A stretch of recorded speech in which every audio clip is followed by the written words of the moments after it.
But the firebox started out as the wood flame.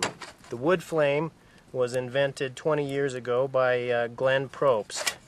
Now, a couple of years ago, Glenn's son, Ben, came to me and he said, you know, the wood flame stove is an awesome stove, but I think that people would accept it a little bit better if it didn't slide together, if it didn't come into separate pieces. He wanted it to all be hinged, to be able to fold and collapse, and even have the fire grate, you can see the fire grate down in there, even have that be part of the whole folding mechanism.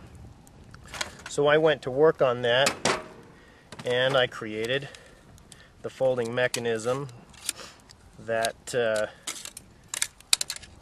current firebox uses. Just like that. And then the ash pan slides in down below. And you can use these fire sticks for a lot of different things, and I'll go into those details here in a second. But first I want to explain to you why we stuck with the basic geometry of the original wood flame grill, or the wood flame stove. I'm an inventor. I have a couple of patents, and I wanted to play with this design and see if there was anything I could do with it. So I got on the internet and I researched and I researched and I learned about rocket stoves, and I built rocket stoves. Here's a rocket stove I built. Here's another rocket stove I built. And I think I had one more that I built. And I played with ventilation and played with different things. And the rocket stoves actually worked really well. And they were efficient. But what I found was I was using up all my dimensional lumber.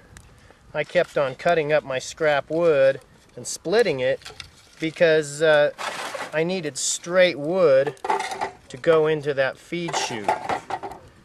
And around here, the only twigs and sticks I can find are gnarly. You know, they look more like this. So trying to feed this stuff into a chute, you end up spending a lot of time grooming the sticks and trying to get them straight enough and smooth enough that you can slide them into the chute. So I ended up using up all my dimensional lumber that way, and what I found was that it is more efficient, but not that much more efficient.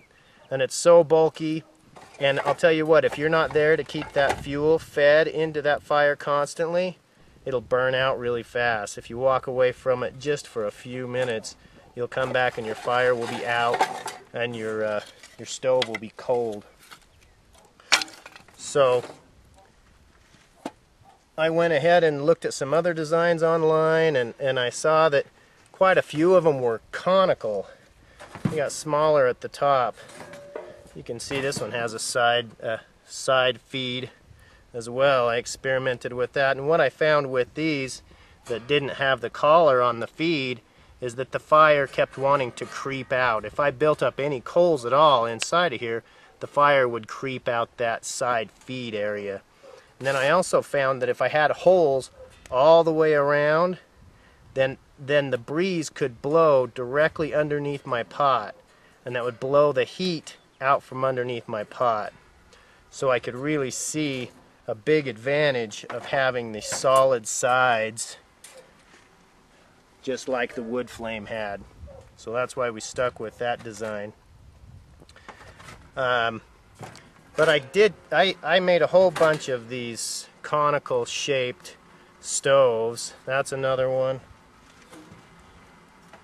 Here's a little one I did. It had a side feed as well. Same problems.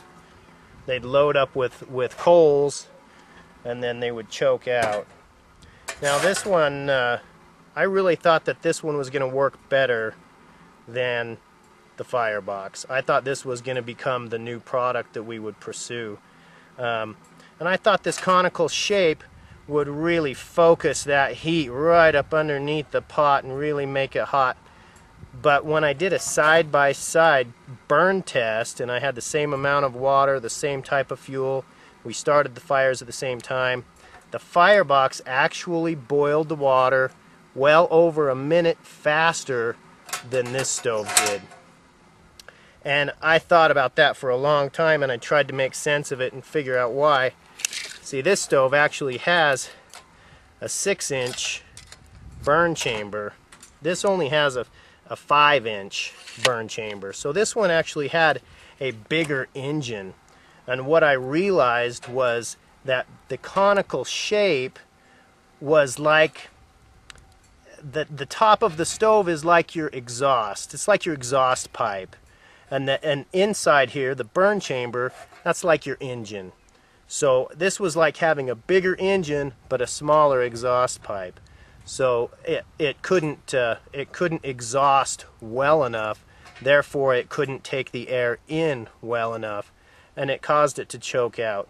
The other reason that I think the firebox actually performed better is because of the radiant heat that comes from that fire. When it ignites, it releases a lot of radiant heat, just as though, you know, when you're sitting around a campfire and your blue jeans get so hot, that is all radiant heat.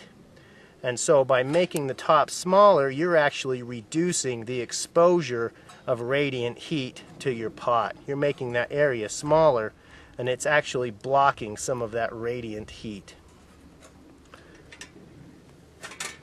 Now, the way the wood flame is set up, it's set up with the 2 high sides and the 2 low sides. And we kept that because it works so incredibly well.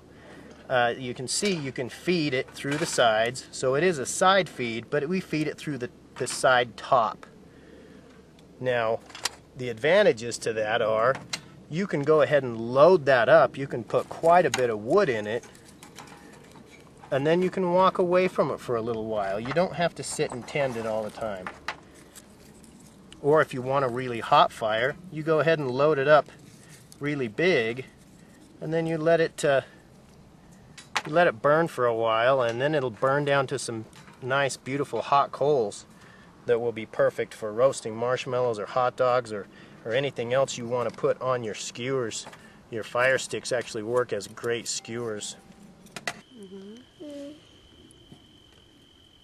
There's a lot of advantages to to the way this is designed. The orientation, the straight up and down sides, the 2 low versus the 2 high, and it allows you to use all different kinds of fuels. So it's got, I'm going to go ahead and build this fire up a little bit so you can see what it would be like if we did want to just have a little campfire, because it really honestly does give you the ambiance of sitting around a fire. Even though it is only 5 inches, I'll tell you what, a lot of fire comes up out of it.